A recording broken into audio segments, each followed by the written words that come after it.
Assalamualaikum dan salam sejahtera. Anda sedang menonton Bisnes Awani bersama saya Najib Mat Aruf. 2015 bakal menyaksikan pelaksanaan Komuniti Ekonomi Asean atau AEC dan sejauh mana usaha Malaysia dan negara ASEAN lain bagi merealisasikan matlamat pembentukan AEC 2015 dan bagi mendapatkan pandangan daripada Dewan Perniagaan Malaysia Kesatuan Eropah EUMCCI. Bersama kita di studio adalah Fermin Fautsch iaitu Pengerusi EUMCCI dan juga Daniel Pence iaitu Naib Pengerusi EUMCCI.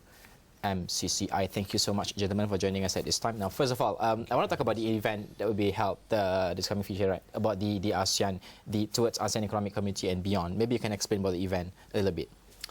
Sure, Najib. And first of all, thank you very much for having us here on behalf of our chamber. We are organizing an event which we think is very relevant and very pertinent for Malaysia, for those of us that live and work here. The event will be held at the Royal Shulan on the 20th of November. Yeah. And we're going to be debating the ASEAN Economic Community Project, what's going to happen or likely to happen next year, what is the relevance for Malaysia. And we have organized a very interesting set of speakers and participants. So I am very happy to mention to you and all the viewers that we will have representatives from the Malaysian authorities. Namely, we'll have representatives from MITI. All right. And also from the Malaysian Royal Customs, as well as from the private sector. We'll have colleagues from Standard Chartered Bank. Daniel, our deputy chairman, also will be one of our panelists. So it will be, I think, a very interesting event in the context also of Malaysia hosting the ASEAN Economic Community Summit next year. So I'm pretty sure we're going to talk about the challenges faced by all ASEAN countries as a whole as we achieving AEC by next year. So talking about challenges, Daniel, maybe you can share with us the challenges faced by Malaysia next year, because we're going to be the chairman next year for AEC. Maybe what sort of challenges do you foresee? Yeah, I think it's very important also for the viewers to understand what are actually the practical implications of this ASEAN agreement, because we in Europe, we are very used to this, that you cross a border without stopping anywhere. You just, and all of a sudden you realize you're in another country.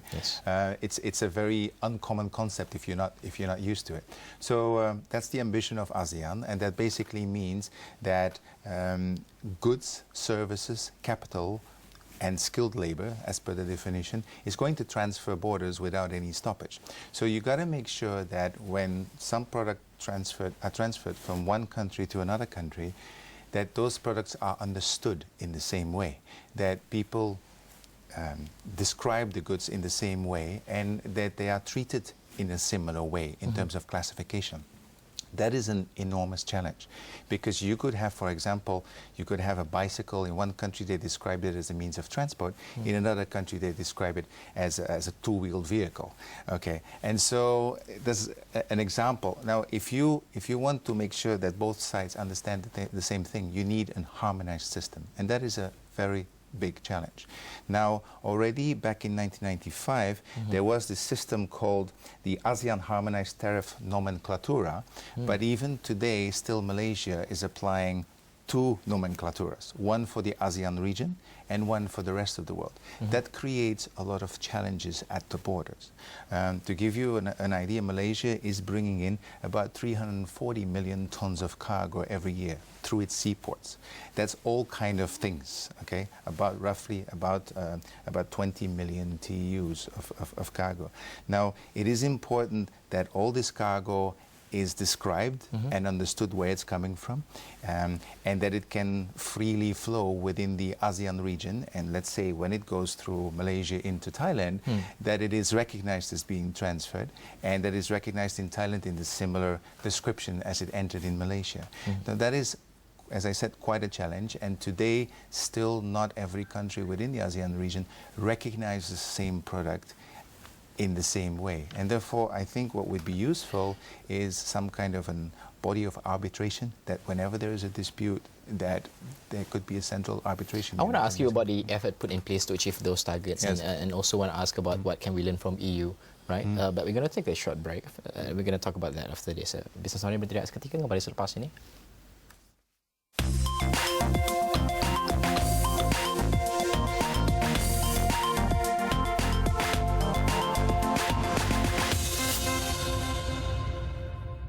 Bertemu kembali dalam Bisnes Awani dan kita masih membincangkan tentang AEC, matlamat untuk dicapai, dan kita bersama dengan Fermin Fautsch iaitu pengerusi EUMCCI dan juga naib pengerusinya sendiri Daniel Pence. Daniel, we'll talk about the challenges to achieve those targets because now we have problems in achieving tariff cuts, say for instance, and a lot of barriers now. So where are we right now, and how do you see the effort put in place to achieve those targets? Well, ICT is a very important useful tool to harmonize a free trade area. And just last month, there was the installation or the inauguration of the ACTS, which is called the ASEAN Customs Transit System, which is an agreement sponsored by the EU, actually, to the tune of 3 million euros, which is a platform that allows goods to transit between Singapore, Malaysia and Thailand in a completely documented and transparent way. So that is an example of a very big step forward. It's now being studied. It should be going for test run by early 2016 and then it's hoped for to be implemented by mid-2016. So that would be an incredibly big milestone as a first test case on how this could work, free trade of goods. Yeah. All right, and I want to ask about what can we learn from EU, because now as we form the ASEAN economic community, we face a lot of challenges in between countries, the difference between the economic background and all that. What can we learn from EU? I think the first lesson is it has been a positive experience. If you think about the EU, is a collection of different countries with different types of populations, different languages, different backgrounds. And if you look at ASEAN, also the 10 countries in ASEAN also have very different levels of economic development, culture, languages. So you can see, if you look at what happened in the EU, you can integrate fully a trade and create a trade union with a very wide, diverse set of countries. So we fully support this integration in ASEAN. The other thing you can probably the other thing we can analyze in the way we did it in the EU is that you really have to think about the pacing and the sequencing on how you do this, right?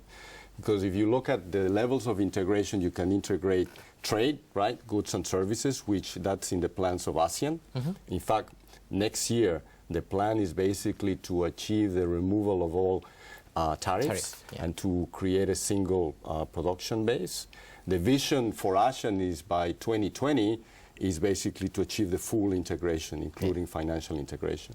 In Europe, as you know, there's still a lot of debate on whether the creation of a single currency is good or bad, and that debate continues, and probably time will tell. Our understanding in ASEAN, that is not in the agenda. In the agenda, I think in the agenda is basically the integration of goods and services, also the free flow of skilled labor.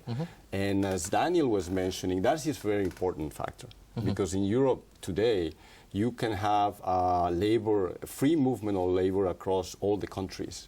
And in ASEAN, the plan is to have that, but more for a skilled labor. So I would say that it's been positive. It's been a positive experience for Europe. And the sequencing is important, that we learn how to best sequence the different levels of integration, whether it's financial, whether it's at the trade level. The harmonization of regulation between ASEAN countries, how will this impact the competition among the region?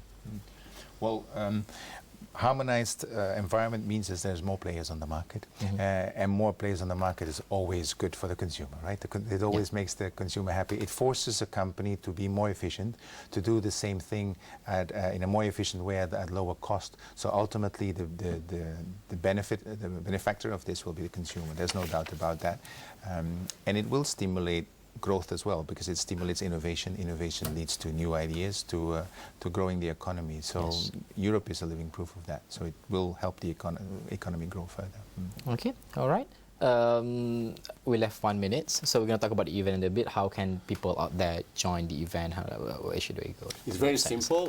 Just they can access our website, which is www.eumcci.com, and they can enroll in directly from the website. Okay, all right. Thank you so much for your time. That's all the time we have for today to discuss on ASEAN. Itu tadi Fermin Fautsch, iaitu pengerusi EUMCCI, dan juga naib pengerusinya Daniel Pans berbincangkan tentang ASEAN, bergerak ke hadapan, bagaimana cabaran dan di mana kita sekarang. Dan Bisnes Sawani berhenti di sini, dan ikuti laporan berita tempatan dan juga antarabangsa di laman web kami astroawani.com. Anda juga boleh memuat turun aplikasi Astro Awani di Google Play Store dan juga App Store. Hantarkan juga pandangan anda ke media sosial kami. Saya Najimat Arif. Teruskan setia bersama Astro Awani. Berita segenap dimensi. Assalamualaikum dan salam hormat.